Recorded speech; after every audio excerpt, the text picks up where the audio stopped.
3 jaar geleden startte de Bee.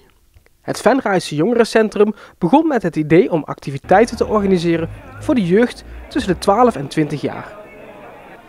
Langzaam maar zeker begint de Bee steeds meer zijn plek te vinden bij de jongeren. We zijn heel klein begonnen omdat het budget wat kleiner was. Met vooral de lokale DJ's, kijken wat hier in de regio te vinden is. Nou, inmiddels ook grotere namen neerzetten. Onze season kicker met Lucas en Steve bijvoorbeeld is echt wel een van de grotere geweest. Glow in the Dark met Kerst. Echt steeds meer grote namen en gewoon heel divers. Van hip-hop tot rock tot dance. Eigenlijk alles komt inmiddels wel voorbij. De beginperiode was lastig voor de Bee.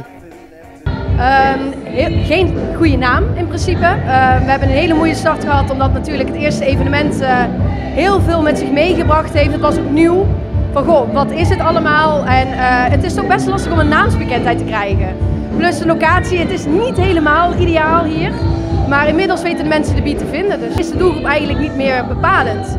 We hebben nu inmiddels evenementen tussen, wij zeggen nu tussen de 12 en de 99. Iedereen is welkom. Ja. Tijdens het feestweekend waren er verschillende artiesten te zien. En een van hen was de Leunse Blue Band. Zij stonden niet voor het eerst op het podium in de Wier. Ja, het is eigenlijk een eer dat ze ons weer gevraagd hebben natuurlijk. We hebben het inderdaad 3 jaar geleden geopend hier en we willen het vanavond ook eigenlijk helemaal gaan afbreken. Zenuwachtig voor vanavond? Altijd gezonde spanning, maar verder rustig aan. En is iedereen er van de band? Nee.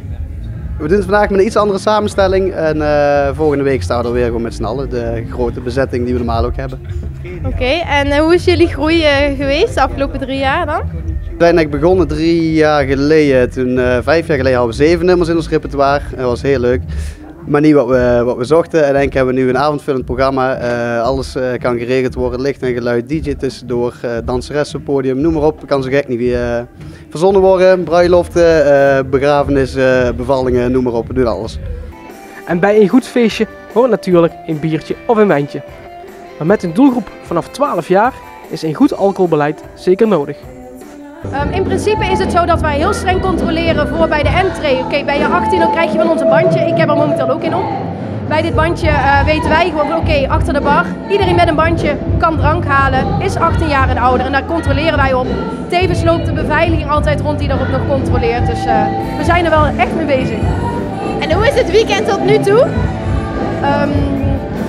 We hadden een iets grotere opkomst verwacht, maar voor ons gevoel is het wel echt dat de mensen die er zijn, die vieren ook echt dat wij al 3 jaar bestaan. En dat is mooi om te zien. Het zijn ook heel veel bekende gezichten, dus dat maakt het heel intiem, maar ook echt heel gezellig en leuk.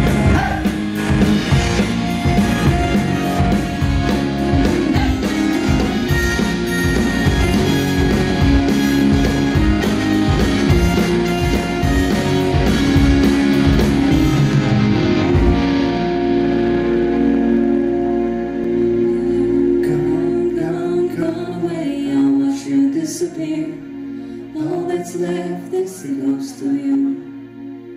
Now we're torn apart. There's nothing we can do. Just let me go, we'll meet again soon.